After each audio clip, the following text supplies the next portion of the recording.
तो बच्चों welcome back to the channel. मेरा नाम है निशांत और बच्चों आपका स्वागत है निशांत इंस्टीट्यूट में। बच्चों आज अकाउंट की सबसे important chapter 1 accounting for partnership fundamentals ये स्टार्ट करने वाले हैं। ये चैप्टर का नाम सुन के कई सारे बच्चे ऐसा बोलते हैं कि सर ये चैप्टर बहुत बहुत कॉम्प्लिकेटेड है, इतना सारे टॉपिक है कि वो टॉपिक में हम कंफ्यूज हो जाते हैं। जब बड़ा क्वेश्चन आता है तो उसमें से हम अटेम्प्ट नहीं कर पाते, इतना हमें याद नहीं रहता है। बच्चों डरने की जरूरत नहीं है, ठीक है। पूरा ये जो वीडियो है ना उसमें एनिमेशन के साथ एक एक पिक्चराइजेशन के साथ और मेरा पूरा फोकस है ना वो कंसेप्ट पर रहेगा। कंसेप्ट आपका ऐसा क्लियर कराऊंगा कि बच्चों आपका काम क्या हो जाएगा, आसान आसान है। तो बस आपको सिर्फ करीबन 50 टू 60 मिनट का पूरा वन शॉट इसमें क्या होने वाला है बच्चों, ये सीरीज में कवर होने वाला है। आपको ध्यान रखना है 60 मिनट ध्यान रखेंगे, आपका एग्जाम में 10 टू 12 मार्क क्या हो जाएंगे, कवर हो जाएंगे, ठीक है। तो आइए बच्चों सबसे बड़ा धमाका chapter 1 accounting for partnership fundamental start करते हैं। चलो भाई।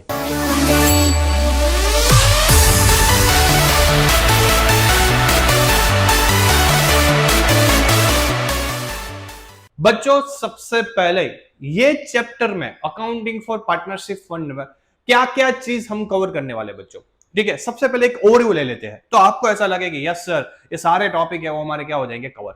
बच्चों सबसे पहले थोड़ा थियरी पढ़ना पड़ेगा। देखो थियरी पढ़ने का रीजन क्या पता है, कंसेप्ट। मुझे भी पता है कि भाई थियरी बच्चों को पढ़ना पसंद नहीं है, बोलते कि सर नहीं पढ़ना है, पर बच्चों प्रैक्टिकल क्वेश्चन करनी है तो थोड़ी थियरी करीबन 5 टू 8 मिनट का थियरी थोड़ा पढ़ना पड़ेगा, ठीक है।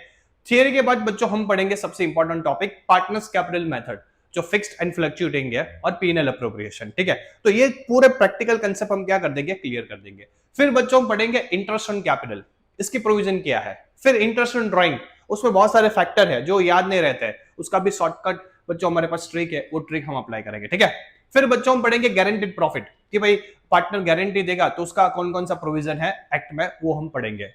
फिर बच्चों हमारा एक टॉपिक आएगा मैनेजर कमीशन कि पार्टनर मैनेजर है या नहीं तो कमीशन किस तरह देंगे, तो वो प्रोविजन हम कवर करेंगे मैनेजर कमीशन में। फिर बच्चों पास एडजस्टमेंट कि भाई हम कुछ गलती करते हैं कि इंटरेस्ट ऑन कैपिटल देना भूल जाते हैं तो पास एडजस्टमेंट को रेक्टिफाई करना पड़ेगा। क्या करना पड़ेगा, रेक्टिफाई। तो वो हम ये टॉपिक में क्या करेंगे बच्चों, कवर करेंगे। जनरली इतने टॉपिक कवर करेंगे ना बच्चों, अगर आपने ध्यान रखा ना तो आपका काम बच्चों क्या हो जाएगा, आसान। सबसे पहले ये 50 मिनट का जो वीडियो है ना बच्चों उसमें ना एक एक कंसेप्ट समझेंगे। कंसेप्ट समझने के बाद आपकी टीएस ग्रीवल में जितने भी प्रैक्टिकल क्वेश्चन है वो एक एक सम हम बोर्ड पे लिख के करेंगे, ठीक है। तो यानी कि ये जो अप्रोक्स है पार्ट 4 टू 5 पार्ट बनेगा, ये मेरा पार्ट 1 है, ठीक है। तो पार्ट 1 देखना जरूरी है अगर आगे के पार्ट आपको अच्छी तरह एग्जाम में अटेम्प्ट करने हैं तो, ठीक है। तो सबसे पहले बच्चों हम कहां से स्टार्ट करने वाले हैं, थियरी, ठीक है। थियरी का कंसेप्ट शॉर्ट में 7 टू 8 मिनट में हम कंप्लीट कर देते हैं, डोंट वरी। सबसे पहले बच्चों है पार्टनरशिप एक्ट, पार्टनरशिप फॉर्म, ठीक है। आपने बच्चों 11th क्या पढ़ा पता है, कई सारे बच्चे ने 11th कंप्लीट किया, अच्छे मार्क्स आए, लेकिन पता नहीं है, ठीक है। जिसको नहीं पता है उसको मैं ये बोल रहा हूं। फॉर एग्जांपल आपने 11th स्टैंडर्ड में सोल प्रोप्राइटरशिप पढ़ा, कौन सा, जब एक बंदा बिजनेस करता है तो वो अकाउंट किस तरह मेंटेन करेगा, वो आपने स्टैंडर्ड 11th में ट्रेडिंग, पीएनएल और बैलेंस शीट ये सब आपने फंडा वहां पे पढ़ लिए। अब बच्चों स्टैंडर्ड 12th उसमें पार्ट 1 टीएस ग्रीवल में पार्टनरशिप फॉर्म की फॉर्म होती है तो अपना वो किस तरह अकाउंट मेंटेन करती है वो हमें पढ़ना है, ठीक है। इसके बाद अगर आप तेज ग्रेवर का पार्ट 2 देखो तो कंपनी का है, part 2 and part 2 is related with the company, तो कंपनी खुद किस तरह अकाउंट मेंटेन करती है वो कहां पे पार्ट 2 एंड पार्ट 3 में पढ़ना है। पार्ट 1 की बात करते हैं फर्म। फर्म का मतलब सबको पता है कि भाई 2-3 लोग हैं वो आते हैं कुछ प्लानिंग करते हैं, स्टार्टअप करते हैं, ठीक है, और कुछ कैपिटल कंट्रीब्यूट करते हैं और उनका मोटिव प्रॉफिट होता है, उसको बोलते हैं पार्टनरशिप फर्म। एब्सोल्यूट राइट बच्चों, 100% आपका कंसेप्ट क्लियर है। लेकिन एग्जाम में कई बार पार्टनरशिप फर्म का 1932 एक्ट वो पूछा जाता है बच्चों, ठीक है। तो उसका एक टेक्निकली डेफिनेशन क्लियर करना बहुत जरूरी है। तो बच्चों मैं ऐसा बता सकता हूं कि पार्टनरशिप एक्ट 1932 है। कौन सा है, पार्टनरशिप एक्ट 1932। 1932 एक्ट में सारी चीज दी हुई है कि भाई ये चीज है, जो फॉर्म स्टार्ट करेगा उसको ये क्या होगा, लॉ एंड प्रोविजन अप्लाई होगा, ठीक है।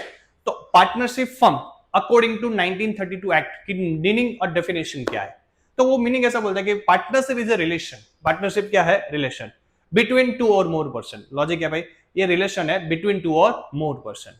वो अग्रीड हो रहे किसके लिए, for profit of the business, ठीक है। Partnership is a relation between 2 और मोर पर्सन, वो अग्रीड किसके लिए अग्रीड हो रहे, to share profit of the business. Last line बहुत इंपॉर्टेंट है, कैरिड बाय ऑल, सब बिजनेस करेंगे, ए बी सी है तो तीनों दिन कैरिड करेंगे, और any one of them acting for all, या फिर वो तीनों में से एक सबके बिहाफ पे क्या करेगा, काम करेगा। तो अदर पार्टनर क्या होंगे बच्चों, साइलेंट हो गए, वो इन्वेस्टमेंट करके चले जाएंगे, ठीक है ना। तो ये डेफिनेशन है, क्या है, ये रिलेशन है, किसके बीच में रिलेशन है बच्चों, पार्टनर के बीच में। किसके लिए अग्रीड होते वो, प्रॉफिट के लिए। कौन कैरी करता है, बाय ऑल और any one of them acting for all. बस बच्चों ये डेफिनेशन आपको क्या करना पड़ेगा, याद करना पड़ेगा 1932 एक्ट के अकॉर्डिंग। क्लियर, तो डेफिनेशन क्लियर, ठीक है, कि भाई पार्टनरशिप हम किसको बोलते हैं, प्रॉफिट का मोटिव होना चाहिए। क्या होनी चाहिए, प्रॉफिट का मोटिव होना चाहिए, ठीक है। एक से ज्यादा पार्टनर होने चाहिए और सब चलाने चाहिए, या फिर एक है वो सबके भी यहाँ पे बिजनेस रन करना चाहिए। This is the meaning of partnership firm, ठीक है बच्चों। तो ये हो गया आपका मीनिंग, ठीक है। अब बच्चों होता क्या पता है, आज का टाइम बहुत है ना, वो थोड़ा और टाइम है बच्चों। तो पार्टनरशिप एक्ट है ना, वो ऐसा बोलता है कि एग्रीमेंट आप है ना, आप एग्रीमेंट बनाओ ना तो बेटर है। एग्रीमेंट बनाओ तो क्या है, बेटर है। ए, बी और सी ये तीनों पार्टनर है फॉर एग्जांपल, तो इन तीनों को बोलते हैं कि भाई एग्रीमेंट बनाओ तो बेटर है। फॉर एग्जांपल बच्चों मैं ऐसा बोलूंगा कि ए बी सी है, वो तीनों बहुत अच्छे फ्रेंड है और तीनों के बीच में म्यूचुअल अंडरस्टैंडिंग भी बहुत अच्छी है, ठीक है। लेकिन ये तीनों क्या बोलते हैं पता है, कि हम एग्रीमेंट बना देते भाई, हम तीनों फ्रेंड है, बहुत सालों से है, बचपन से फ्रेंड है, लेकिन हमें कोई रिस्क लेना नहीं है। अगर फ्यूचर में कुछ बाय लक मीन समझो कुछ हमारे बीच में मिसअंडरस्टैंडिंग हो जाए तो क्या है, एग्रीमेंट होगा तो हम वहां से सॉल्यूशन ला सकते हैं, ठीक है। तो बच्चों पार्टनरशिप में जो एग्रीमेंट होता है ना, उसको एग्रीमेंट नहीं बोलेंगे, हम बोलेंगे पार्टनरशिप डीड। क्या बोलेंगे, पार्टनरशिप डीड, ठीक है। तो पार्टनरशिप डीड वो रिटर्न भी हो सकती है और ओरल भी हो सकती है, वो लिख के भी कर सकते हैं और ओरली, लेकिन ओरली जनरली वो बच्चों गाइड नहीं करते हैं एक्ट, वो ऐसा बोलते हैं कि भाई आप रिटर्न ही करो, रिटर्न में ही बेटर है, ठीक है। तो बच्चों जनरली मैं ऐसा बोलूंगा कि एग्रीमेंट का मतलब पार्टनरशिप डीड होता है, वो जनरली रिटर्न भी होती है और ओरल भी होती है, ठीक है। अब ये तीनों है एबीसी, वो पार्टनरशिप डीड में क्या क्या चीज कंटेंट है, वो क्या क्या चीज ऐसी लिखेंगे कि जिसकी वजह से आगे जाके कोई प्रॉब्लम आए तो वहां से हमें क्या मिल जाए, सॉल्यूशन मिल जाए। तो बच्चों पार्टनरशिप डीड में जनरली कौन कौन सी चीज हम लिख सकते हैं, उसका एक मैं छोटा सा लिस्ट आपको दे देता हूं। फॉर एग्जांपल सबसे पहले बच्चों उसमें लिखा जाएगा डिस्क्रिप्शन ऑफ पार्टनर, पार्टनर का डिस्क्रिप्शन, उसका नाम है, एड्रेस है, ठीक है, उसका पूरा डिस्क्रिप्शन वहां पे आ जाएगा। फिर आ जाएगा बच्चों description of partnership firm, firm का पूरा डिस्क्रिप्शन, कि फर्म का एड्रेस क्या है, फर्म क्या क्या क्या है, फर्म की मेन लोकेशन क्या है, अगर ब्रांचेस है तो वो सारी चीज डिस्क्रिप्शन ऑफ पार्टनरशिप फर्म में आ जाएगी, ठीक है। फिर बच्चों थोड़ा एक इंपॉर्टेंट होता है प्रिंसिपल प्लेस ऑफ बिजनेस, यानी कि हेड ऑफिस, कि जो ये बिजनेस आप कर रहे हो उसका प्रिंसिपल प्लेस कहां पे रहेगा, ठीक है। तो वो थर्ड चीज में मेंशन होगी डीड में, पार्टनरशिप डीड में। फिर ऐसा होगा बच्चों फोर्थ वेरी इंपॉर्टेंट है कैपिटल, कि ए कितना कैपिटल आएगा, बी कितना कैपिटल आएगा, सी, तो ऐसा एक मेंशन होगा कैपिटल कि ईच एंड एवरी पार्टनर कितना कैपिटल लाएगा, ए है वो 10 लाख लाएगा, बी 15 लाख लाएगा और वो कितना लाएगा 5 लाख। तो वो चीज वहां पे डिड में मेंशन की जाएगी, यानी कि फ्यूचर में हमारे पास क्या रहेगा बच्चों, रिकॉर्ड रहेगा। फिर एक और चीज मेंशन होगी ड्राइंग, कि भाई पार्टनर है वो कई बार अपने खुद के यूज के लिए पैसा विड्रॉ करना चाहते हैं, तो वो लिमिट क्या है, ए है वो 50 का विड्रॉ कर सकता है, बी 60 का विड्रॉ कर सकता है, तो वो 40 का। तो ड्राइंग हर पार्टनर कितना करेगा वो कहां पे मेंशन होगा, पार्टनरशिप डीड में। फिर बच्चों सबसे इंपॉर्टेंट चीज क्या है पता है, इंटरेस्ट ऑन कैपिटल, कि भाई आज पार्टनर है वो फर्म को कैपिटल दे रहा है, तो इंटरेस्ट ऑन कैपिटल कितना चार्ज करेंगे, ठीक है, वो कितना परसेंट रहेगा, वो भी वहां पे डीड में क्या होगा, मेंशन होगा। फिर बच्चों होगा इंटरेस्ट ऑन ड्राइंग, कि भाई फर्म है वो पार्टनर से चार्ज करेगी ड्राइंग, क्योंकि पार्टनर विड्रॉन कर रहे हैं, तो फर्म कितना चार्ज करेगी इंटरेस्ट ऑन ड्राइंग, वो परसेंटेज कहां पे मेंशन कर देंगे, डीड में। समझ में आ रहा है बच्चों। तो फिर एक और बच्चों एक प्रोविजन है कि फॉर एग्जांपल अगर नया पार्टनर बिजनेस में आना चाहता है एडमिशन, तो वो टाइम पे क्या क्या प्रोविजन रहेगी, अगर कोई पार्टनर रिटायर्ड होना चाहता है, अगर कोई पार्टनर की डेथ हो गई, तो एडमिशन रिटायरमेंट डेथ की प्रोविजन क्या होगी, वो कहां पे मेंशन किया होगा बच्चों, यहाँ पे पार्टनरशिप डीड में। फिर ऐसा बच्चों एक है वैल्यूएशन ऑफ असेट्स, यानी कि अगर हम फ्यूचर में असेट को रीवैल्यूड करना चाहते हैं तो क्या होगा उसका प्रोविजन, प्रॉफिट किस तरह बटेगा, तो वो वैल्यूएशन ऑफ असेट का भी एक यहाँ पे प्रोविजन डाल देंगे। फिर बच्चों सबसे इंपॉर्टेंट प्रॉफिट शेयरिंग रेशियो, कि भाई ए बी सी है तो उसमें प्रॉफिट शेयरिंग रेशियो इसमें 5, 3, 2, तो प्रॉफिट शेयरिंग रेशियो है वो पार्टनर के बीच में कितना रहेगा, वो पार्टनरशिप डीड में मेंशन होगा। फिर बच्चों एक और प्रोविजन है गुडविल, कि फ्यूचर में गुडविल है कंपनी की फर्म की बढ़ रही है, तो वो गुडविल का वैल्यूएशन किस तरह करेंगे, तो वो भी एक यहाँ पे प्रोविजन पार्टनरशिप डीड में मेंशन किया हो गया होगा। फिर बच्चों अगर फ्यूचर में कोई डिस्प्यूट हुआ तो वो सेटलमेंट ऑफ डिस्प्यूट किस तरह करेंगे, कि भाई इसके बीच में ये प्रॉब्लम आई, कोई ट्रांजेक्शन के बारे में प्रॉब्लम आई, तो वहां पे कोर्ट का इंटरफेयर किस तरह रहेगा, तो सेटलमेंट और डिस्प्यूट के लिए कौन बीच में रहेगा, वो भी कहां पे पार्टनरशिप डीड में मेंशन किया जाएगा, ठीक है बच्चों। फिर अगर कोई partner salary, bonus, commission, remuneration ये लेना चाहता है, तो इनका प्रोविजन क्या है, कितना सैलरी ले पाएगा, कितना बोनस ले पाएगा, कितना कमीशन लेना पाएगा, या फिर कितना रेम्यूनरेशन ले पाएगा, वो पार्टनरशिप डीड में मेंशन किया होगा। तो बच्चों यहाँ पे जितना भी मैंने लिस्ट दिया ना है बच्चों, बस ये पार्टनरशिप डीड में जनरली मेंशन किया जाता है। मेजॉरिटी चीज इतनी होती है जो मेन चीज है कि फ्यूचर में अगर कॉन्फ्लिक्ट होता है तो यहां से हम इसका सॉल्यूशन ला सकते हैं। ठीक है, तो बच्चों ये जो मैंने लिस्ट दी है वो लिस्ट आपको क्या करनी पड़ेगी, एक बार रेफर करनी पड़ेगी, याद करनी पड़ेगी, तो आपके लिए बच्चों क्या हो जाएगा, काम आसान हो जाएगा। ठीक है, तो ये हो क्या हुआ बच्चों, पार्टनरशिप डीड। पार्टनरशिप डीड में इतनी चीज जनरली मेंशन होती है। ठीक है, तो ये हो गया पार्टनरशिप डीड में कंटेंट में क्या क्या चीज आएगी। लेकिन बच्चों एक इंपॉर्टेंट चीज है, बहुत ही इंपॉर्टेंट टॉपिक है, इस पे कुछ ना कुछ तो एग्जाम में आएगा आएगा आएगा 100%। ये जो टॉपिक अभी मैं समझाने जा रहा हूं ना, उसमें एग्जाम में टॉपिक आएगा। अब कौन सा है बच्चों वो टॉपिक, ध्यान से सुनो, प्रैक्टिकली समझाता हूं। फॉर एग्जाम्पल ए, बी और सी, ठीक है, ये तीनों पार्टनर है, इन्होंने एग्रीमेंट बनाया, ऑप्शन नंबर 1 ना बच्चों, ध्यान से सुनना, ऑप्शन नंबर 1, इन्होंने एग्रीमेंट बनाया। ठीक है, इन तीनों के बीच में प्रॉब्लम हुई, मिसअंडरस्टैंडिंग हुई, नहीं मजा आया इनको, एग्रीमेंट बनाया और प्रॉब्लम आई, तो वो प्रॉब्लम का सॉल्यूशन कहां से आएगा, एग्रीमेंट में साइन होगा तीनों का और वहां से सॉल्यूशन आ जाएगा। तो एक चीज क्या है बच्चों कि अगर पार्टनर एग्रीमेंट बनाते हैं और उनके बीच में कॉन्फ्लिक्ट होती है तो उसका सॉल्यूशन कहां से आएगा, एग्रीमेंट से, मींस पार्टनरशिप डीड से आएगा। कहां से आएगा, पार्टनरशिप डीड से। Clear, done. दूसरा ऑप्शन एबीसी है, वो तीनों बहुत अच्छे फ्रेंड थे, इन्होंने पार्टनरशिप डीड नहीं बनाई, एग्रीमेंट नहीं बनाया और प्रॉब्लम आई, तो क्वेश्चन मार्क, कहां जाएंगे, समझ में आ रहा है। तो देयर आर 2 ऑप्शन बच्चों, एग्रीमेंट बनाया, प्रॉब्लम आई, तो डीड के पास जाओ, एग्रीमेंट के पास जाओ, वो सॉल्यूशन देगा। नंबर 2 क्वेश्चन, एग्रीमेंट नहीं बनाया, डीड नहीं बनाया और प्रॉब्लम आई, तो हम किसके पास जाएंगे बच्चों, एक लाइन नीचे लिखा देखो, we have to apply partnership act 1932 की प्रोविजन। क्या करना पड़ेगा, पार्टनरशिप एक्ट 1932 की प्रोविजन को क्या करना पड़ेगा, अप्लाई करना पड़ेगा। तो 2 सिचुएशन होती है, तो वो 2 सिचुएशन का हमें यहां पे सॉल्यूशन लाना है। पहला, डीड बनाया, डीड से सॉल्यूशन ला दो, साइन है सबका, वहां पे मेंशन किया है। अगर नहीं डीड बनाया, in absence of partnership deed, we have to follow partnership act 1932। क्या करना पड़ेगा, 1932 की प्रोविजन को क्या करना पड़ेगा, अप्लाई करना पड़ेगा। ठीक है, तो बच्चों यहां पे एक लाइन लिखा है, वो आप देख लीजिए, in absence of partnership deed we have to apply partnership act 1932 की प्रोविजन। वो प्रोविजन क्या बोलती है, ध्यान से सुनो। पहला, एबीसी के बीच में प्रॉब्लम हुई, फॉर एग्जाम्पल ए बोल रहा है कि यार मेरे को इंटरेस्ट ऑन कैपिटल 10% चाहिए, हमने एग्रीमेंट नहीं बनाया, अब आप 8 बोल रहे हो, मेरे को 10% चाहिए, आप ऐसा क्यों करते हो, तो प्रॉब्लम आई। वो बोल रहा है कि मुझे इतना सैलरी चाहिए, वो बोल रहा है कि मुझे इंटरेस्ट ऑन ड्राइंग इतना नहीं देना है, वो बोल रहा है कि मैंने लोन दिया था तो लोन पे इतना % चाहिए, तो ये सब प्रॉब्लम हुई। क्या हुई प्रॉब्लम, तो वो प्रॉब्लम का सॉल्यूशन 1932 एक्ट है। कोर्ट में जाके कोर्ट क्या बोलेगा, 1932 के पास जाओ, हमारे पास आने की जरूरत नहीं है। तो अगर पहली problem interest on capital related है, पहली problem interest on capital related है, तो बच्चों वहां पे मेंशन क्लियर किया गया है कि interest on capital not allowed, यानी कि नॉट पेड किया जाएगा नहीं। ठीक है, तो बच्चों मैं ऐसा बता सकता हूं कि डीड नहीं बनाया है और problem I, interest on capital की प्रॉब्लम आई, तो इंटरेस्ट ऑन कैपिटल नहीं दिया जाएगा। नंबर 2, इंटरेस्ट ऑन ड्राइंग, वो भी नहीं चार्ज किया जाएगा पार्टनर से, note charge from the partner, ये भी नॉट अलाउडेड। समझ में आ रहा है, इंटरेस्ट ऑन कैपिटल भी गया, इंटरेस्ट ऑन ड्राइंग भी गया। Third, salary, bonus, commission, remuneration, ये भी नहीं दिया जाएगा, not allowed, not paid to the partner, ये भी पार्टनर को नहीं दिया जाएगा। समझ में आ रहा है, तो आईओसी नहीं, not allowed, interest on drawing not allowed, salary, bonus, commission, remuneration not allowed. Fourth, profit sharing ratio, A बोल रहा है कि मुझे इतना प्रॉफिट दो, बी बोल रहा है कि मुझे इतना दो, सी बोल रहा है कि इतना दो।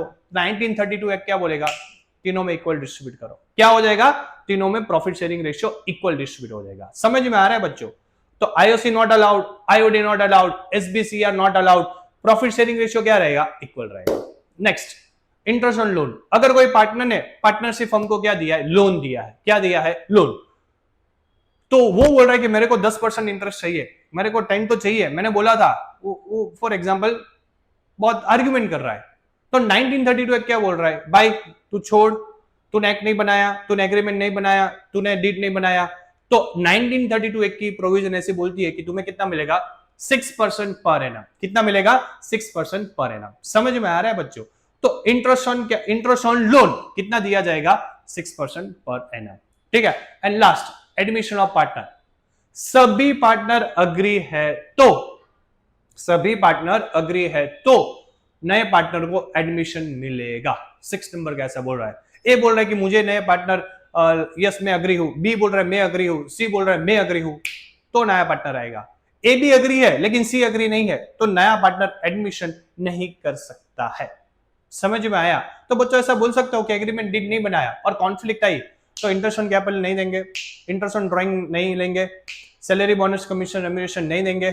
फिर बच्चों ये प्रॉफिट शेयरिंग रेशियो इक्वल रहेगा, interest on loan 6% per annum मिलेगा। और last partner admission, admission of partner कब, जब सब अग्री होंगे तो ये चीज याद रखना है, ठीक है बच्चों, in absence of partnership deed. तो बच्चों मेरा यहां पे थियरी खत्म। जनरली मेजॉरिटी थियरी पार्ट मैंने क्या कर दिया, आपका कवर कर दिया कि भाई पहले मीनिंग समझाया, फिर पार्टनरशिप डीड में क्या क्या चीज आती है, और पार्टनरशिप डीड नहीं बनाया और कॉन्फ्लिक्ट हुई सब पार्टनर के बीच में, तब ये प्रोविजन हमें क्या करना पड़ेगा, अप्लाई करना पड़ेगा। तो यहाँ पे हमारा बच्चों थियरी पार्ट क्या हो गया, कंप्लीट हो गया। तो बच्चों नेक्स्ट मेरा सबसे इंपॉर्टेंट टॉपिक, सबसे इंपॉर्टेंट टॉपिक मैंने यहाँ पे लिखा है मोस्ट इंपॉर्टेंट टॉपिक, ठीक है। ये अगर ये क्लियर हो गया ना, तो आगे जितने भी प्रैक्टिकल क्वेश्चंस है ना, जब हम पीएनएल अप्रोप्रिएशन करेंगे, पार्टनर्स कैपिटल करेंगे, तो बच्चों वहां पे आपका काम थोड़ा क्या हो जाएगा, आसान हो जाएगा, ठीक है। तो इसका मैंने नाम दिया मोस्ट इंपॉर्टेंट, इस पे फोकस करना करीबन 3 to 4 मिनट का ही है बच्चों, और कंसेप्ट है। बच्चों पहले ध्यान से सुनो, partner and partnership firm both are different. A B C ये पार्टनर है और उनकी फर्म का नाम for example Evergreen limited, means Evergreen partnership firm है, बाय मिस्टेक लिमिटेड बोल गया, एवरग्रीन पार्टनरशिप फर्म है, ठीक है। तो बच्चों एबीसी फर्म है और उनकी फर्म का नाम क्या है, एवरग्रीन फर्म फॉर एग्जांपल, ठीक है। बच्चों याद रखना ये दोनों अलग अलग है, ये दोनों क्या है, अलग अलग। ये नेचुरल पर्सन है, इन्होंने क्या बनाया, फर्म बनाया, इसलिए ये क्या है, आर्टिफिशियल है। क्या है, आर्टिफिशियल। तो ये दोनों सेपरेट एंटिटी है, सेपरेट का मतलब ये दोनों अलग अलग है, आपको अलग अलग ही दिखने हैं, पार्टनर अलग एंड पार्टनरशिप फर्म अलग, इन दोनों के ट्रांजैक्शन क्या होंगे, अलग अलग होंगे। तो पहले माइंड में क्लियर कर लो कि अकाउंट में partner and partnership firm both are different separate entity. ये नेचुरल है आपके और मेरे जैसा, और फर्म क्या है, जो आर्टिफिशियल है, लाइक इन्होंने बनाया है, ठीक है। अब बच्चों ध्यान से सुनो, ए ने, बी ने और सी ने फर्म स्टार्ट करने के लिए, ए ने, बी ने और सी ने फर्म स्टार्ट करने के लिए, ए ने 10 लाख रुपीस दिया, बी ने 15 लाख रुपीस दिया फॉर एग्जांपल, और सी ने 12 लाख रुपीस दिया, ठीक है। इन तीनों ने कैपिटल दिया, किसको कैपिटल दिया बच्चों, फर्म को दिया, किसको दिया, फर्म को, ठीक है। पार्टनर ने एवरग्रीन फर्म को इतना कैपिटल दिया। अब पार्टनर क्या बोलेंगे पता है, अरे भाई फर्म तो याद रखना हम तीनों ने मिला के आपको कैपिटल दिया है, ठीक है, हमने आपको मदद किया, हमने आपको हेल्प किया, क्या किया, हेल्प, ठीक है। तो हेल्प का नाम क्या है, कैपिटल। तो हेल्प के सामने क्या चाहिए, कुछ रिवॉर्ड चाहिए, क्या चाहिए, रिवॉर्ड। हमने एहसान किया है तो एहसान का कुछ ना कुछ तो हमें क्या चाहिए, कर्ज चाहिए, ठीक है।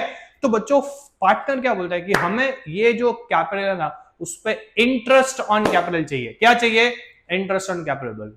तो बच्चों फर्म बोलती है भाई दे देंगे यार, क्या तू रो रहा है, तू टेंशन मत ले, हम दे देंगे तुम्हें, ठीक है। तो फर्म बोल रहा है कि हम तुम्हें जितने भी तूने कैपिटल दिए उस पे 5% इंटरेस्ट ऑन कैपिटल दे देंगे। पार्टनर बोले ठीक है, अग्रीड, कोई प्रॉब्लम नहीं है, हम तुम्हें कैपिटल देंगे, तो तुम्हें इंटरेस्ट दे। तो बच्चों ऐसा बता सकता हो कि इंटरेस्ट ऑन कैपिटल पार्टनर के लिए इनकम है, फर्म के लिए एक्सपेंस है। Done, clear, 100% clear. ये क्या, पार्टनर के लिए इनकम उनको मिलेगा, फर्म के लिए एक्सपेंस। पहला बंडा क्लियर, डन। ये कैपिटल की बात हुई। दूसरा बच्चों होता है ड्राइंग, ये ट्रांजैक्शन ड्राइंग का होता है। पार्टनर ने फर्म से कुछ पर्सनल यूज के लिए ड्राइंग किया, ए ने कुछ 50,000 मंथली लेता है, वो 30,000 लेता है, और वो कुछ 15,000 फॉर एग्जांपल ऐसा लेता है। तो ये तीनों अपने रिक्वायरमेंट के अकॉर्डिंग फर्म से क्या करते हैं, ड्राइंग करते हैं पर्सनल यूज के लिए। अब फर्म भी नहीं छोड़ेगा, फर्म क्या बोल रहा है, मैं भी तुम पे एहसान कर रहा हूँ, मेरे हर मंथ तू मेरे से क्या ले जा रहा है, ड्राइंग, तो तुम्हें भी कुछ देना पड़ेगा मुझे।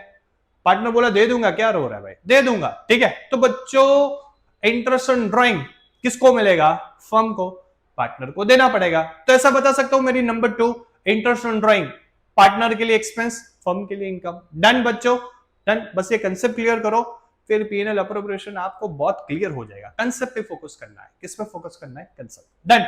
नंबर 3, अब पार्टनर बोल रहा है, इन दोनों के बीच में देखना बच्चों बहुत जबरदस्त कॉन्वर्जेशन हो रही है। पार्टनर बोल रहा है कि भाई देख मैं तेरे लिए काम कर रहा हूँ फर्म, ठीक है, सुबह 10 बजे आता हूँ, शाम को 8 बजे जाता हूँ, तू बोल रहा है वो सब काम कर रहा हूँ, ठीक है ना। तो मुझे सैलरी भी चाहिए, बोनस भी चाहिए, कमीशन भी चाहिए और रेम्यूनरेशन भी चाहिए।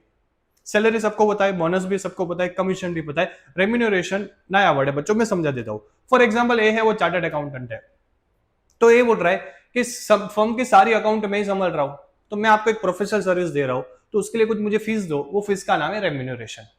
तो पार्टनर बोल रहा है कि भाई मुझे ये सब पैसे चाहिए, सैलरी के, बोनस के, कमीशन के, रेम्यूनरेशन। फर्म बोल रहा है तू काम कर रहा है तो देंगे ना भाई, ठीक है।